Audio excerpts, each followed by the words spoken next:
Greetings class, coming to the another example number 4 from the DK Goel book of for ARR, and today we are going to do this type of example. बेटा इसमें थोड़ी सी एक चीज़ अलग है जो आपको पता होनी चाहिए, जो हमने लास्ट क्लासेस में डिस्कस किया. Method will be the same, formula will be the same, everything will be the same, but इसमें थोड़ी सी जो चीज़ अलग से दे रखी है जो मैं आपको बताना चाह रही हूँ बेसिकली वो क्या है. उसके लिए let's start with another question.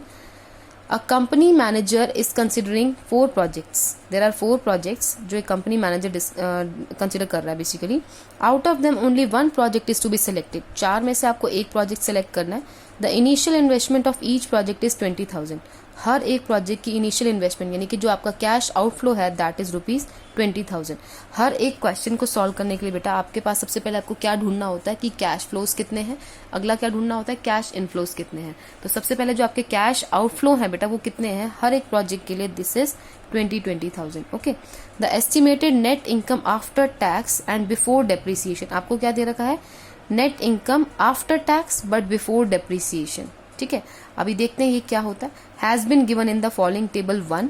Evaluate the projects on the basis of the average rate of return method. आपको क्या करना है ARR मेथड के अकॉर्डिंगली अपने रिजल्ट्स को इवेल्युएट करना है. This is my table 1 given as projects दे रखे ABCD. इनिशियल इन्वेस्टमेंट दे रखी है चारों की 20,000.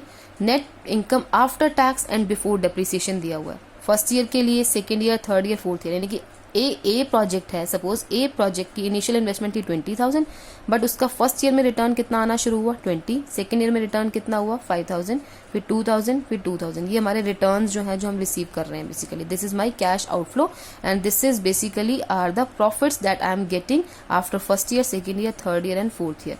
सो आपको क्या करना है, आपको ये बताना है चारों प्रोजेक्ट्स को आपको इवेल्युएट करना है and you have to decide which project the company manager will select या company manager will opt for investment. Okay, तो सबसे पहले मैं क्या कर रही हूँ बेटा, I am doing project number A. Project A I will do for you and BCD you will try yourself. Okay, so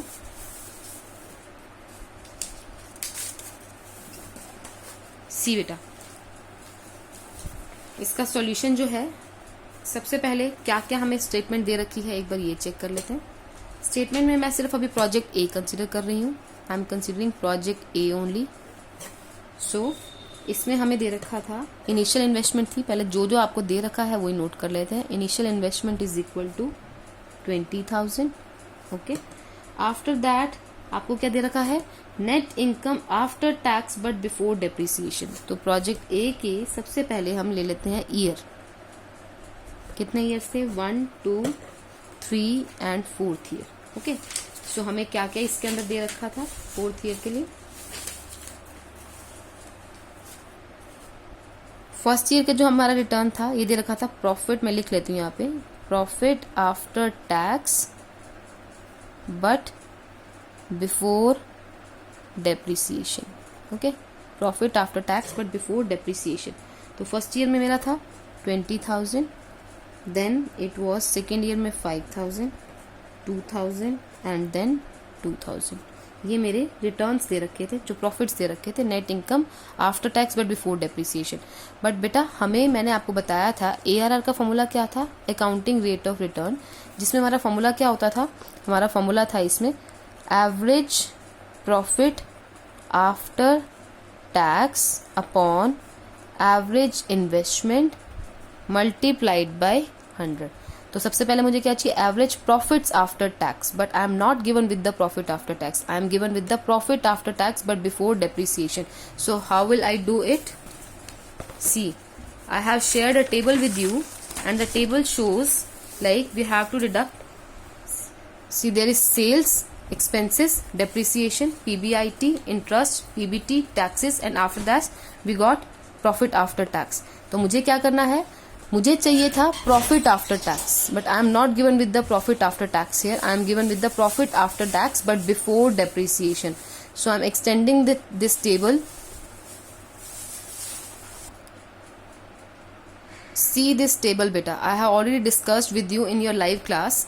sales में से एक्सपेंसेस माइनस होते हैं, देन डेप्रिसिएशन माइनस होता है, EBT आ जाता है, इसमें से इंटरेस्ट माइनस होता है, अर्निंग बिफोर टैक्स आ जाता है, after that I deduct tax, earning after tax आ जाता है, जब हम अर्निंग आफ्टर टैक्स में डेप्रिसिएशन ऐड करते हैं, ये डेप्रिसिएशन कौन सा डेप्रिसिएशन है, जो हमने ऊपर माइनस किया था वही डेप्रिसिएशन अगर हम ऐड बैक करते हैं उसमें, so we get earning after tax but before depreciation, जिसको हम क्या बोलते हैं, कैश इनफ्लोज बोलते हैं। इनको हम क्या बोलते हैं, कैश इनफ्लोज।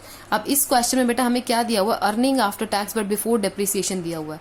तो आपको ये बात ध्यान रखनी पड़ेगी, इसका मतलब क्या है, अगर तो मुझे इस क्वेश्चन में दिया होता earning before depreciation and before tax, तो मैं क्या करती, डेप्रिसिएशन पहले माइनस करती, इंटरेस्ट दिया नहीं होता किसी भी क्वेश्चन में तो इस स्टेप को एलिमिनेट कर सकते हैं, फिर मैं टैक्सेस माइनस करती और मैं अर्निंग आफ्टर टैक्स पे आ जाती, क्योंकि मुझे एआरआर के लिए अर्निंग आफ्टर टैक्स चाहिए होता है। बट इस क्वेश्चन में मुझे क्या दिया हुआ है, I am given with earning after tax but before depreciation, मुझे earning after tax but before depreciation given है, तो मैं क्या करूंगी, इस डेप्रिसिएशन को मुझे कहाँ पहुंचना था, अर्निंग आफ्टर टैक्स तक पहुंचना था, मतलब मुझे उल्टा चलना है, मुझे ये गिवन है और मुझे ये निकालना है।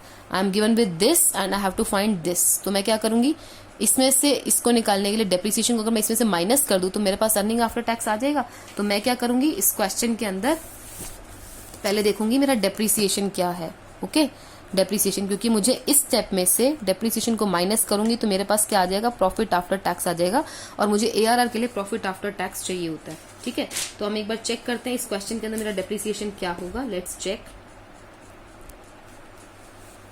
हमारा डेप्रिसिएशन का फॉर्मूला क्या होता है class, depreciation is equal to original cost plus salvage value upon life of machine.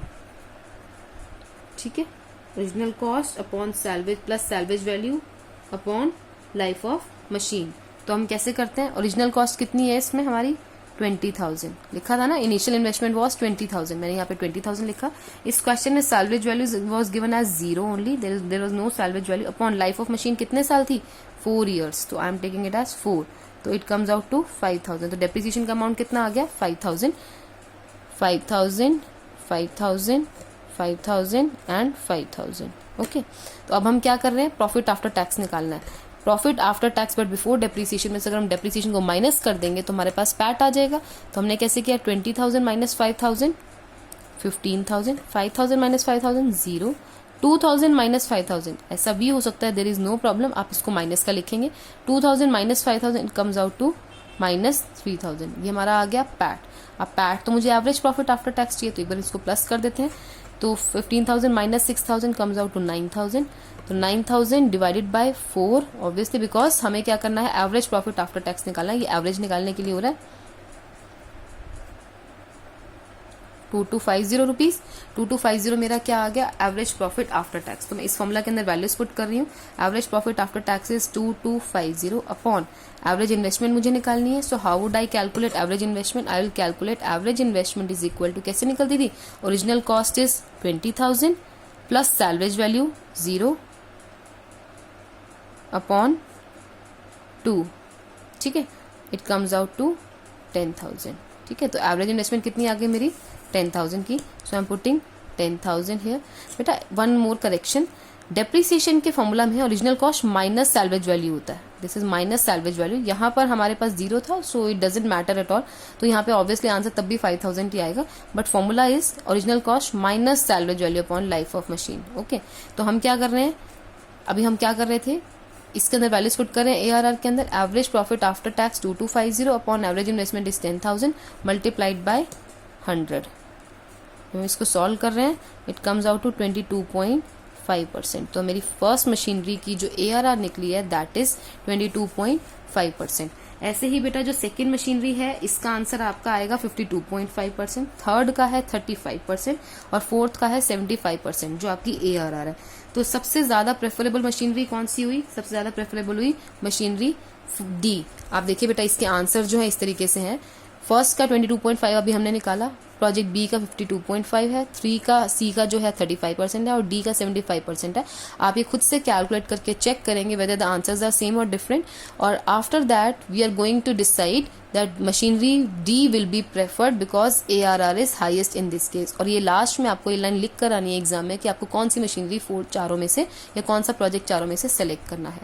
ठीक है class, thank you for today.